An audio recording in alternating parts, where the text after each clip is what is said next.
Hello, everyone. Welcome back to the Keep Productive YouTube channel. Today, me and Justin are going to be diving into Obsidian. We are doing a live today. So if you've got any questions throughout this, use the live chat to submit them. But we're going to be talking a little bit about what is Obsidian, its place in the market, a little bit about our exciting course, and also lots more about just the world of Obsidian, really. Justin, it's so good to have you. Justin's been working very hard both on the course and his setup right there. So what you're looking at is a crisp new look. Yes, indeed it is. It's lovely. For those who don't know you, Justin, maybe you could sort of tell people a bit more about effective remote work and everything like that. Yeah, so I run Effective Remote Work. It's my little side business productivity thing that I have going on, where our goal is just to help people be more effective if you're working in more of a remote or digital context.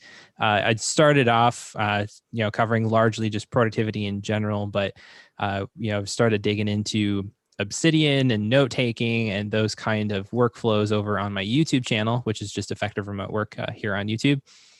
And I've got a couple podcasts and stuff to process, which we talk about productivity stuff, and remotely working, where we talk about remote work stuff. So it's been a lot of fun to dive into this and to share content and get to know people like Francesco too.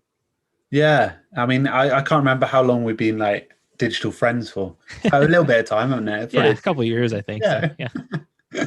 It's been good. It's been good fun. But obviously, for those who are totally new to the sort of network thought space, so you you used Obsidian first, right? Or did you check out Rome and things like that? Yeah, I've gone on a long journey with note-taking applications. So for me, I Yeah. mean, I was an Evernote user ages ago, and then they just it just wasn't jiving for me at one level. And then I was just kind of on this nebulous journey for a long time where I never really had a note-taking app. I used Bear for a while and I liked that to some level, but then, there was just, I don't know, none of these apps really worked with the way that I think. And Yeah. then Rome came along, and a friend of mine, Drew Kaufman, who's got a YouTube channel too, he kind of introduced me to it. I had heard of it like December of last year, and he introduced me to that application. Just kind of a different way of thinking about taking notes.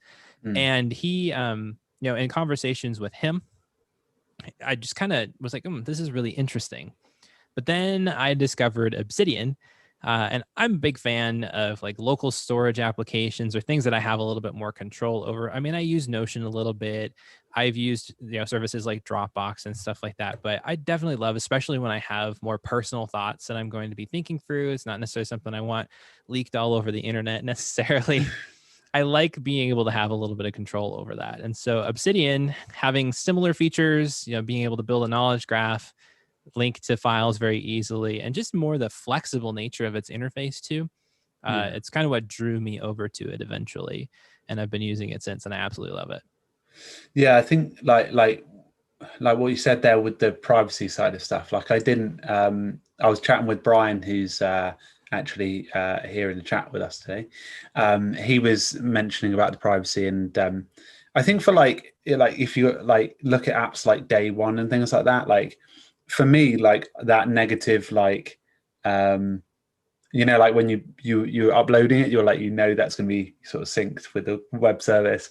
Yeah. It's a bit scary, but I like the concept that I now could potentially have a journal that's stored locally. That's pretty cool. So yeah, it's an interesting application for sure. Yes, it definitely is. Yeah. Have you seen and sort of the last update that came out? Have you played around with it? Yeah, I mean, I've played around with. I mean, they've been updating it like crazy, so it's hard to keep up with. But I mean, that's a sign of some great developers too. They're constantly iterating on the software. But I love the new knowledge graph view because before it was just kind of nodes that were connected together. But the new knowledge graph is great, where you can filter it, you can show your tags on it, Yeah. you can do lots of different stuff with it to see connections between notes. And the fact that there's a local graph too, where you can pop up and just see the connections to one little note, I think that's awesome. I've been getting a lot of use out of that lately myself, and just seeing, okay, where is this note connecting to? And it kind of gives an easy springboard into something else. And then I haven't had a chance to play with Publish yet, but being able to publish a vault to the web somewhere and share your thoughts in kind of like a digital garden style, I think is kind of a cool idea. Yeah, it's yeah, I've been reading a lot about digital gardens. It's quite a cool concept. So yeah, I think that update will be nice. And if you guys want to check out, we have launched a course in the last week. It's called Obsidian Made Simple. You can go to obsidianmadesimple.com now and actually access all of it. So you can check it out. And Brian's not Brian. Brian is the other chap I was talking to. Justin's been working very hard on the course, and we're going to release a 1.2 version in the next 2 weeks. So that'll be good fun. But yeah, maybe we should sort of start diving into like the what is Obsidian side of stuff. So maybe you could like give us a bit of a sort of explainer of some of the basic features. And then if anybody's in the chat, they can ask any questions and sort of I can field them and get sort of a few questions lined up for Justin. Yeah, sounds good. I've got the chat open here too. It looks like Oh, lovely. Yeah, some folks are looking at Obsidian and Remnote, and I mean both are great applications. Remnote's a good one, especially if you're a student. It's really with the integrated spaced repetition features. Yeah. Super nice if that's something that you need. You can get some sync features to Anki or using something like Neuracache, which is an application just for iOS. I think is on Android now too. You can sync your Obsidian Vault into that too, if that's something that you wanted. But Remnote is definitely, if you're a student, probably one of the top applications for that if you need that spaced repetition integration. Yeah, I've heard about the space repetition. It's meant to be really good for that. And there's also like a one that's like not really related to sort of. It's got some light backlinking features and referencing, but there's one called Super Notes. I don't know whether you've heard of it. You did, yeah. You did a feature. I did a video over on the channel. Yeah. That's quite cool as well. I feel like there's like this really nice like space we're in of like apps sprouting out. For like it's almost like you add like the wiki wave and now you've got like the network thought wave on top of it. Totally. So we're gonna have like a field trip with the amount of stuff we got to review. Well, I think it's actually really a great time for note-taking applications. I mean, I've watched the productivity space for a number of years. For a while, like in task managers, it was things, Todoist, OmniFocus, and that was kind of it. There were a couple other players in there here and there, and then it kind of got stagnant for a while. And now we have all these other tools that are popping up in that space. And it was the same in the note-taking space too. We had Evernote. Yeah. And that was kind of it for a while. Yeah. That was a good, 4 years of silence. Yeah. Yeah, I mean, really. And then, we started to see stuff like Bear pop up, but a lot of it was focused, primarily in this like file folder tagging mentality for taking notes. Yeah. And it's very kind of one-dimensional in a sense, very slightly two-dimensional. And it just, it doesn't really necessarily work with the way people think. And now that we have these, what I call next generation note-taking tools like Obsidian and Roam, and even features in Notion that we're seeing backlinks in there, Remnote, Supernotes. We're seeing all these new tools that are popping up that are rethinking the way that notes can work. And I think a lot of it is inspired by the Zettelkasten method, where people are trying to think of notes in a more atomic fashion, where instead of just dumping all this information in one note and then never coming back to it later, thanks for creating my digital junk drawer now, you're having this way where you can put ideas together, mix them together in different ways and see how thoughts are connected in unique and new ways, especially now that people are creating all the more.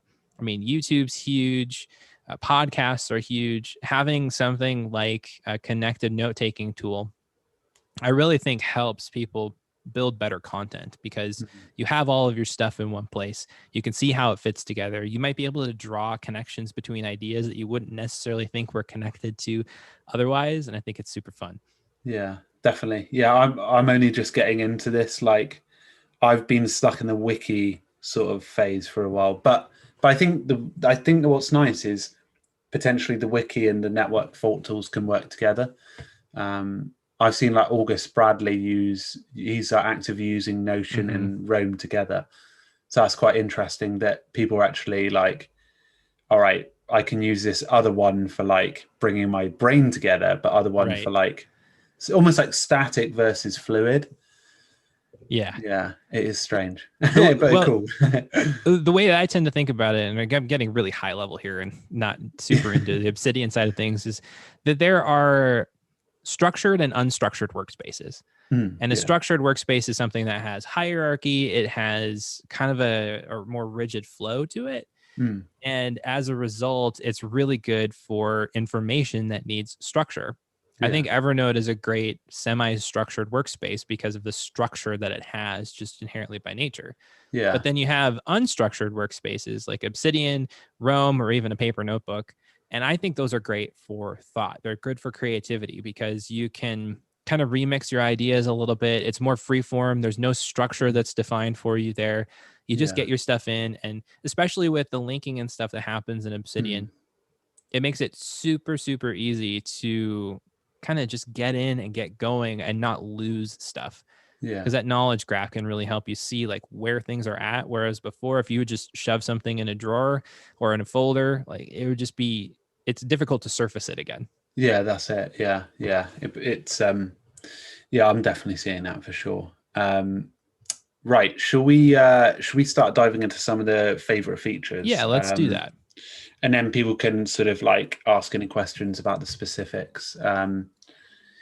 Yeah, I think I'm planning I'm going to spend an hour next week on Obsidian and then sort of just roll in, and then I'm going to get some advice from you in a month. We're going to get like a counseling session. So Francesco, what are you really feeling about this? Yeah. What does your heart tell you? Brilliant. So Greg from the chat, as we begin to look into the features, says, what are your thoughts about the MOCs in use with Obsidian? Yeah, so he's talking about maps of content, and this is a concept that I think Nick Milo, who's a member over on the community forums over for Obsidian, and also has his own YouTube channel. He's created this light kit, or it used to be called IMF. I've done a couple of videos on it over on my channel. But it's basically this idea of creating structure notes inside of your vault to where it's not a note that contains any particular topic, so to say, or like specific piece of information, but it's a note that kind of hones an area of notes together and then gives you a place to link those notes to. It's basically just a way to kind of put little anchors in your system that you can link notes to in a specific topic. I actually, Greg, I really like that idea. I use it in my own personal vault. I'm a very visual thinker and a visual person. And so having the way to be able to jump into a category of notes that I'm interested in, I think is a really good thing for me. It really helps me out. Yeah, and Brian, thanks for adding in the channel too, or in the chat. Linking Your Thinking is the name of his of Nick's channel. I definitely recommend checking it out. He's got some really good stuff over there. Yeah, I only discovered him about 2 weeks ago. It's really, get lost in that channel. Brilliant. Indeed. And so you put, please explain the block reference in Roam versus Obsidian. Sure. Well, that's an interesting one. There's a big difference between Roam and Obsidian in this.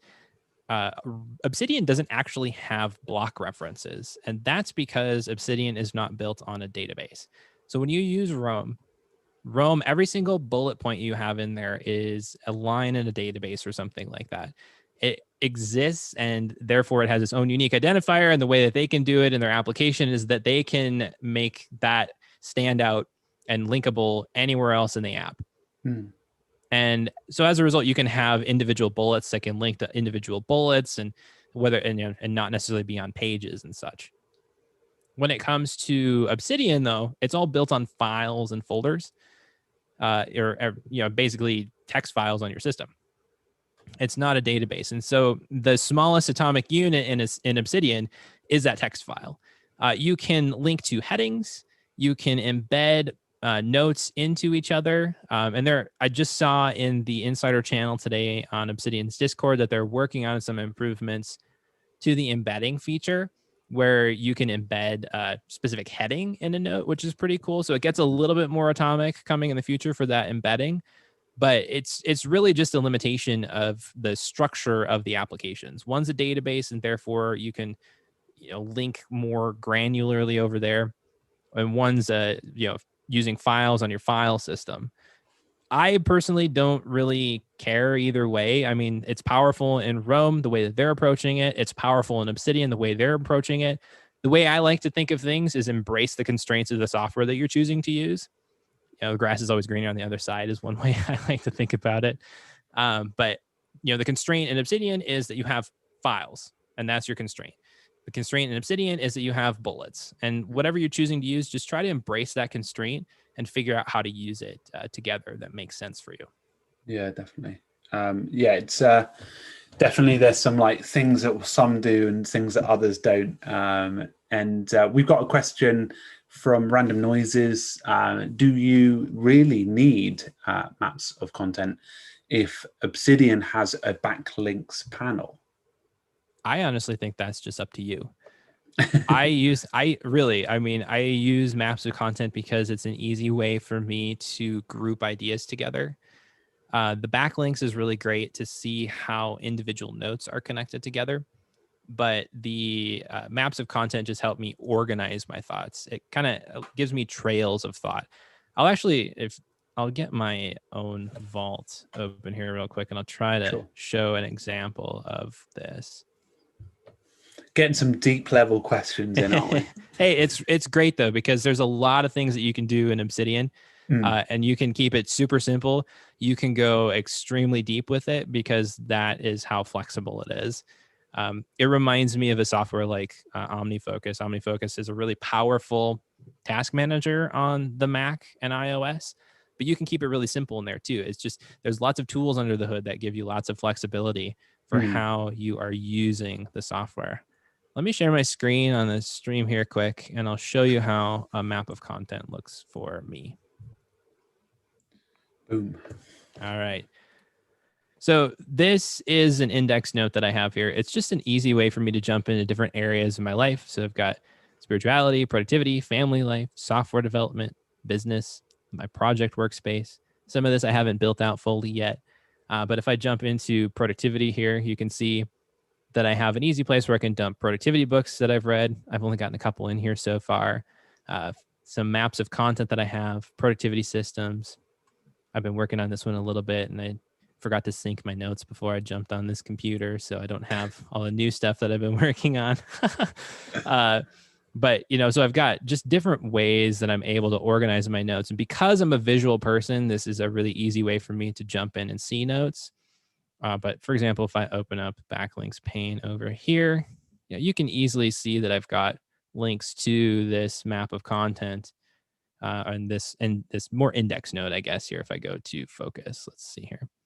You can see I have a couple of different items that are here. It's just, like I said, it's an easy way for me, at least in my mind, to organize my content in a way that makes sense for me. And, but like I mentioned, you don't have to use this.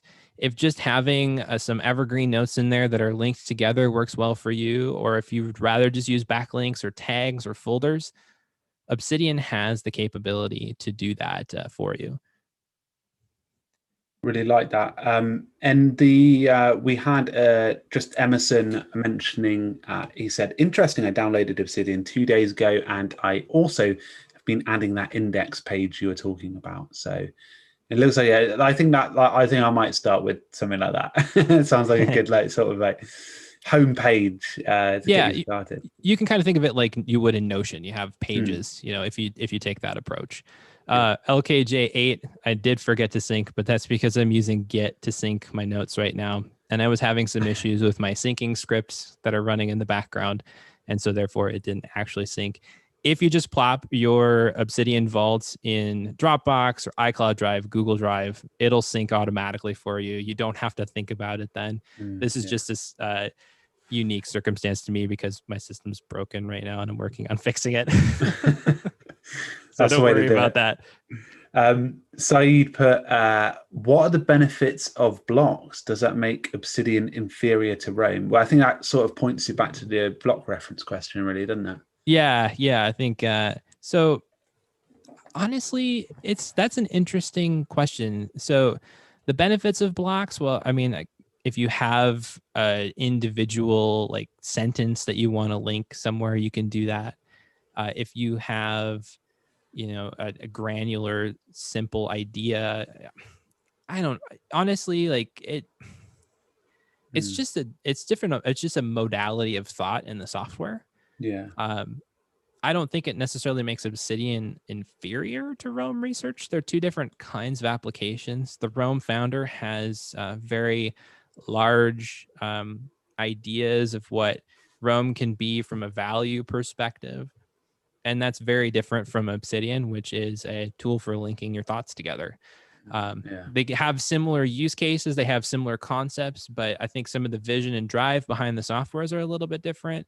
And just the baseline foundation structure of them is different too. So, I mean, you can find value in block references in Rome if you need that granular level linking. But I used that for a couple of months and it was great. But then I jumped into Obsidian and I've been able to accommodate and acclimate to that workflow as well very easily. And it's just a matter of getting your head around using files as the base unit and headings as the base unit in the software versus bullet points. That's it. Yeah. The what a quest or a statement from Jeff. I think it was a question. I'm not sure. I'll read it. Jeff says, I use keyword notes if I am making a note with a number of keyword instances. Does hyperlinking every instance of the keyword add anything over just one keyword link in note? That's a really good question. So I think let's just do an experiment on stream here because I don't know the exact answer, but we'll just explore it here. So let's just create a brand new note and say Francesco. It's good. Francesco is going to be a topic in my vault now. And so we're going to say that Francesco has lots of different applications. So if I'm understanding the question correctly, you're wondering if I put, say, Francesco loves Notion.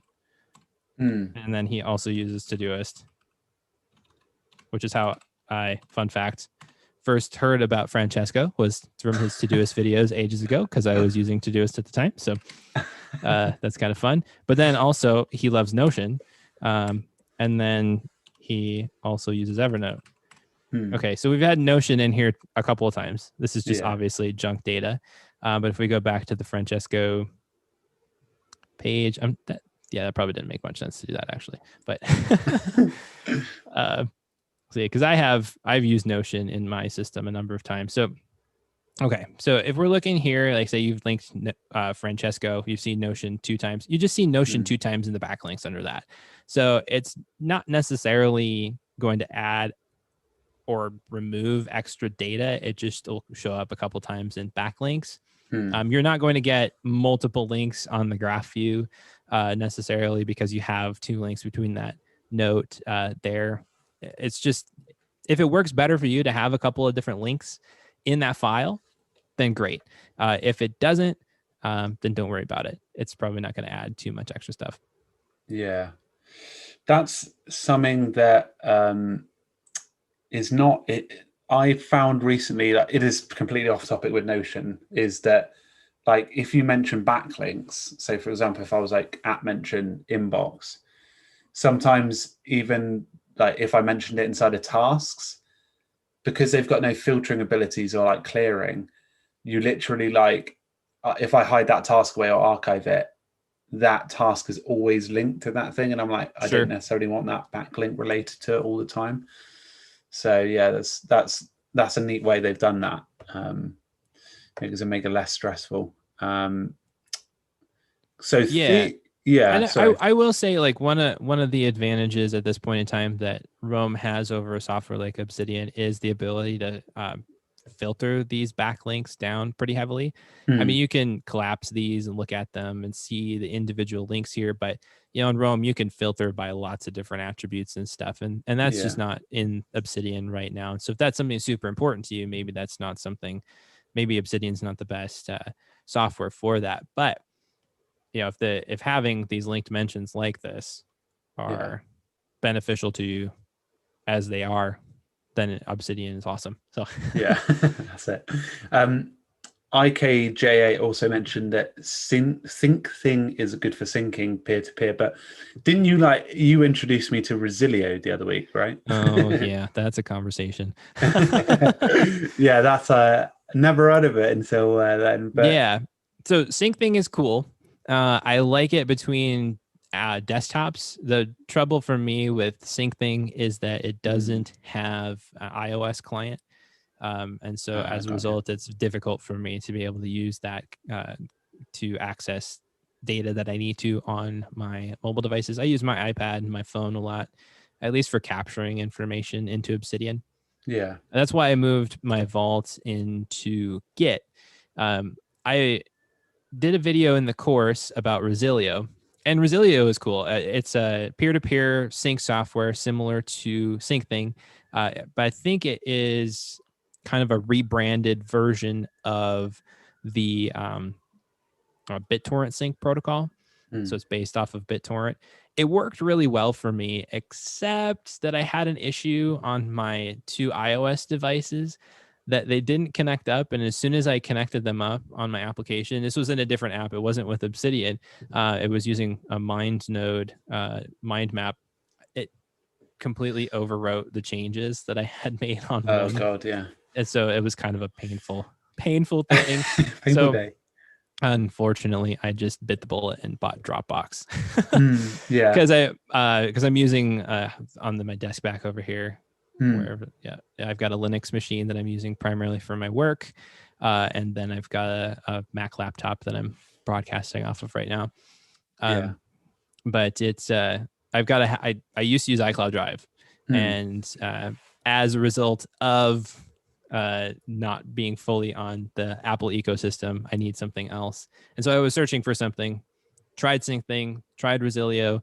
I've been working with Git a little bit, which is nice for plain text files and an Obsidian Vault basically.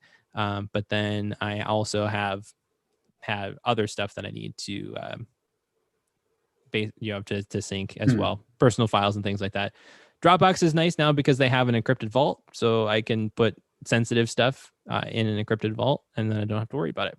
Yeah. So it's like double layer security. Yeah. And before we go, Theo has asked about your sort of graph overview and how that looks. But Yeah, I'll show my graph here. But I want to dive into the question before that Random Noises says, just because I think it's quite an interesting topic about the $15 pricing of Rome, and what do we think about it, and especially since obviously Obsidian is basically free. I'm gonna defer to Connor White Sullivan on that one, just largely because his view on that is if you get it, you're gonna pay it, and if you don't get it, then you don't. And if you don't feel that Rome for the features that you get is worth $15 a month, don't pay it. Yeah. If you do and you love the software, then and you can afford it, pay it. I mean, I personally don't find $15 a month of value out of Rome myself. That's why partly I dove super deep into the Obsidian ecosystem because it offers basically everything that I wanted out of Rome for a much lower price. But I've also paid some money to support the developers, and I plan to pay some more money too for some of the services to help support them continually. Yeah. that Obsidian's going to offer, such as publish or sync. And I mean, that is just what it is. I mean, it's a different business model, really. Yeah, it is. And, yeah. It's a really weird time for like productivity apps, because like it is almost like you got two ends of the spectrum there. But I do in my gut, I think $15 seems steep, but I just feel like there's always room for like that premium tier of product. Totally. Isn't there? Yeah. And people are happy to pay for it, especially if like they get some form of community out of it as well. It's each to their own, isn't it?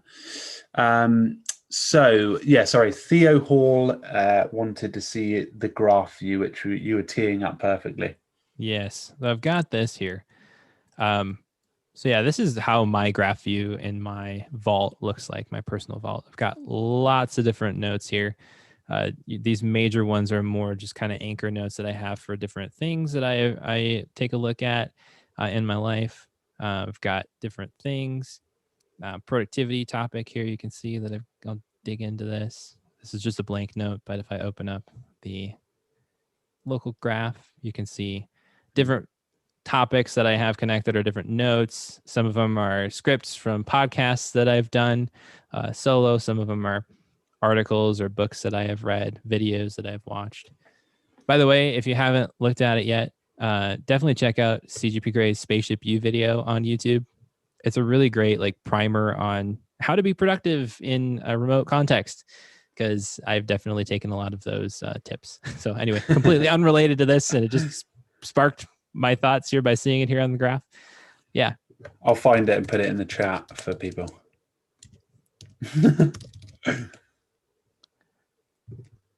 There we go. Got it. Greg, your comment on MindNode doing Markdown output, I do believe it outputs to Markdown. You could totally dump it into an Obsidian vault if you wanted to. There we go. PLKQ said you have to take rooms value minus the runner-up free alternative, and that is what you are paying for. Samuel says, what is best for Zettelkasten, Obsidian or Rome? Great question. Both work really well for that. Yeah. Actually, I mean, if you're looking for more of a traditional Zettelkasten approach, Obsidian probably handles that a little bit better, just because it's plain text files. There's a lot of discussion in hardcore Zettelkasten users about future proofing, because the idea is to have your notes around for ages, as long as you need them, your entire life, potentially even beyond that. And having plain text files, that's all Markdown documents are plain text files. That's going to be around for a very long time. They've been around since the dawn of modern computing, basically. And so as a result of that, your data is much more future-proofed in a software like Obsidian. Now, granted, you can export from Rome to Markdown, but you lose all the database functionality with that. And unless you're exporting on a regular basis or export when you're done out of the software, you're paying largely for access to your notes and for some of the extra features that you get when you're paying for Rome. Whereas if you decide to stop using Obsidian, you still have your Vault folder there, and you can move those into another application if you so choose. Yeah. And Brian, you mentioned Zettler. Zettler is also a great application for Zettelkasten, and you can actually use Zettler right on your Obsidian vault. I think I haven't dug too deeply into this, but I know there are some folks who are using Zettler and Obsidian for the same files. It's pretty cool. Yeah, is that like iframe setup, or like how's that work? Well, no, actually, it's you can open the same set of files in two different applications. Oh, got you. Yeah. That makes more sense. And I guess like it makes it easier if you want to export from, say, Obsidian or Rome in the future, because they're not like apps like Evernote that like well, some Evernote files could be HTML or Markdown, but for the majority of the multimedia ones, you'd sort of be shot in the foot, wouldn't you? Well, the beauty of Obsidian is that you don't have to export. Yeah. It's just in a folder on your hard drive, and it's reading from that folder. It's not in a database or anything like that. And so you have full flexibility with it. If you want to run keyboard Maestro scripts or Bash scripts, Ruby scripts on those files, you can. If you want to just leave them in a folder, you can. Anything that you can do, there is, anything you can do to a file on your file system, you could do to something in your Obsidian vault. Brian says, could use Vim in the terminal instead of the emulator for the true Vim magic on your vault notes. That's very true. I'm a Vim user myself for my development work and stuff that I do, and you could definitely do that. And it's a really easy way to edit text. So sometimes some of it's a complete different language to me. So history lesson for people who don't know, Vim is a text editor that's been around for ages. It's a terminal only one, and it uses specific key bindings for navigating around it. It can be a little tricky to get used to because it's completely foreign to using a software like Word or even TextEdit on the Mac. But it's once you get used to it, it's actually very fast to make code or writing edits with the way that it works, and you can super customize it to whatever way you want it to be. So anyway, it's not for everybody, but if you're kind of a nerd like me or Brian, then you can dig into Vim, and it's actually kind of fun to use. That's it. I actually had something. How do you think?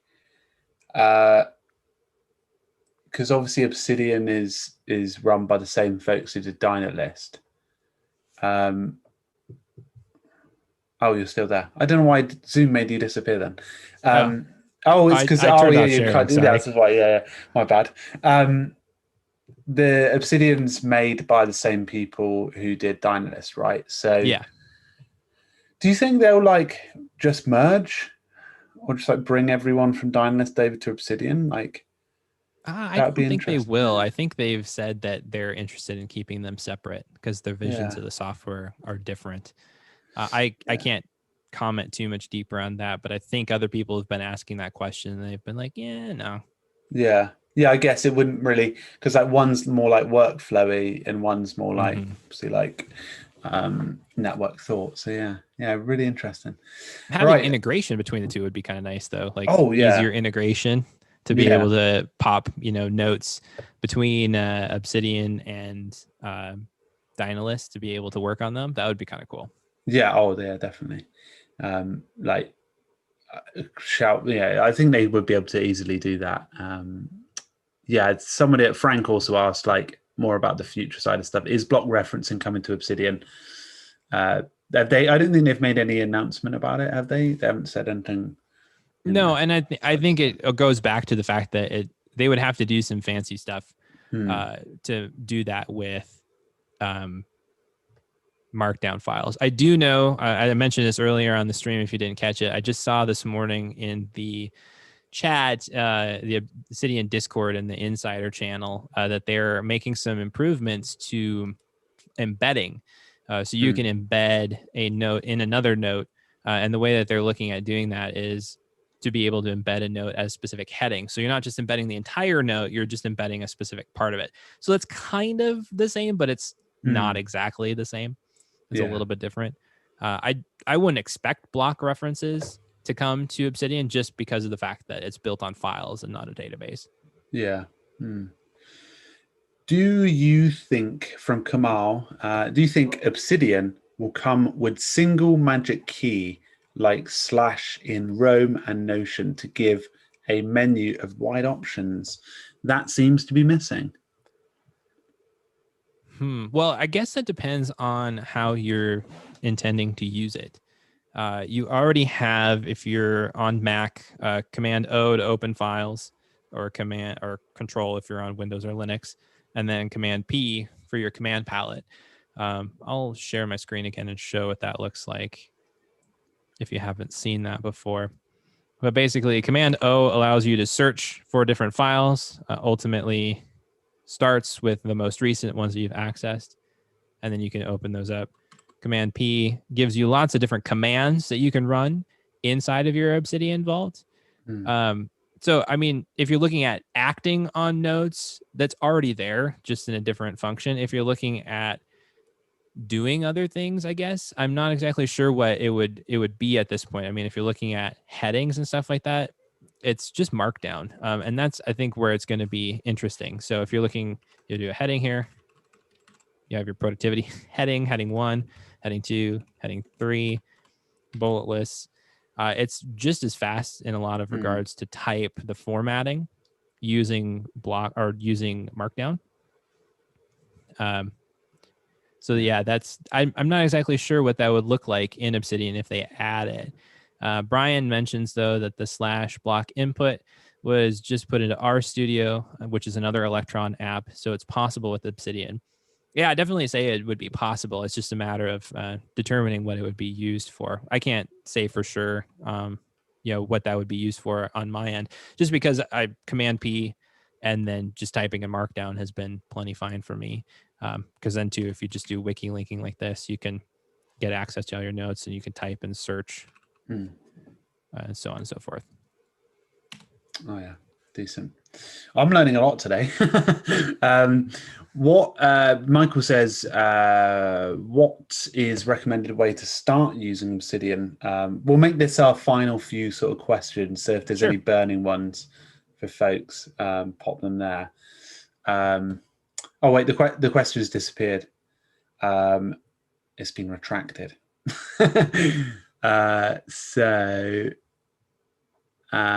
Brian has some recommendations for the / command side of stuff. Frank says, have you seen logseg? I didn't even know how to pronounce that. Logseg. No, I haven't seen that. I'll take a look though. It looks interesting from what you're describing. Looks like a 1-to-1 copy from Rome with your Markdown files and GitHub for free. Brilliant idea. Oh God, pronunciation. If Notion had space repetition and active recall, it would be game over for the rest. Well, that's if you're all in on Notion. Yeah, that's it. Yeah. Greg said, with Apple Silicon coming, will the iPad app be coming? Thoughts? What is Apple Silicon? Apple Silicon is Apple is transitioning their desktop and laptop computers over to the same type of CPUs that they're using in the iPhones and iPads. Oh yeah. So that's the big transition that they announced this year at WWDC, and they're going to be transitioning over. So I think what Greg is getting at is that since applications on Big Sur, which is the new version of macOS that'll be compatible with the new Apple Silicon, that some of those applications can work both on the Mac and as well as iOS. I'm not sure, to be honest with you, because it'll all depend on what happens with Electron. Electron is the foundation framework that Obsidian uses to build their application. It's basically a website. In a sense, inside of a wrapper that runs on your computer. And a lot of applications run like this. Slack is one of them. If you run Slack on your Mac or your Windows computer, that's an Electron app. Visual Studio Code, if you're a developer at all or use that for editing files, that's an Electron application. Yeah. And so there's a lot of applications that are. Obsidian is one as well. And it just depends on how the devs and how Electron, the developers of Electron, decide to handle that transition. So if they decide to say, okay, we're going to make Electron this application that runs both on Mac and iOS, it's going to be super easy for Obsidian to just say, sure, let's create this application on iOS and iPadOS. It'd be easy to translate their existing code over to that, more than likely. I'm not extremely familiar with Electron and the development side of things, but I would imagine it'd be okay. Yeah. I think that's what Evernote just built theirs off, didn't they? They just built theirs off of that. It's possible, sure. Yeah. God, we got deep. I love it. So deep. Brilliant. For everyone that's following along, I'm adding in Justin's YouTube channel to check out Effective Remote Work. Go check it out. It's a fantastic channel. I'm also adding in the link in the chat now for the course for you guys to check out if you are interested. But Justin, thank you for coming on. And obviously, where can people find you outside of just YouTube on its own?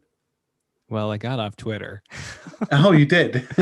Yeah. So, I mean, long story short, there is that Twitter and I have had a love-hate relationship with each other for a very long time.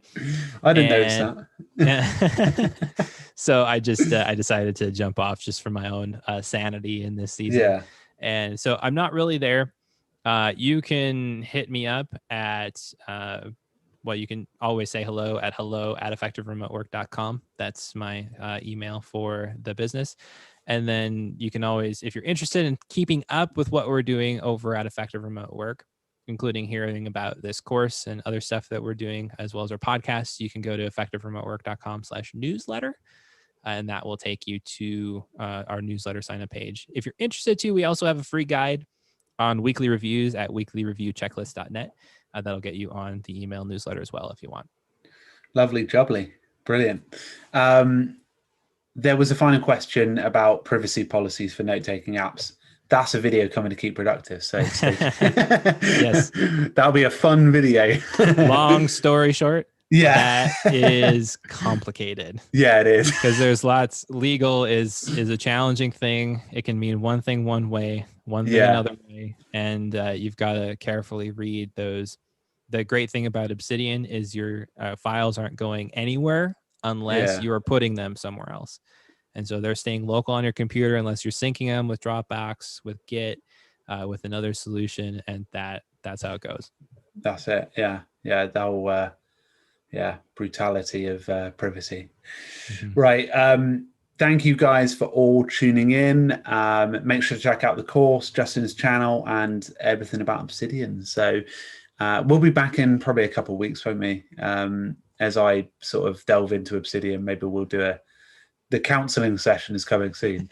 But thanks, Justin. And we'll chat soon. Yeah. Hey, and by the way, if you haven't subscribed to Francesco's channel since you're watching, be sure to subscribe to Keep Productive. Yeah, you if they're not, it's a crime punishable by I don't know, just too much content. Well, I'll publish more content. That's more of the crime. All right. Thank you, guys. Thanks, everyone. And have a fantastic rest of the day or evening, depending where you are. Lovely. All right. I'll end the stream there. Right, that's offline.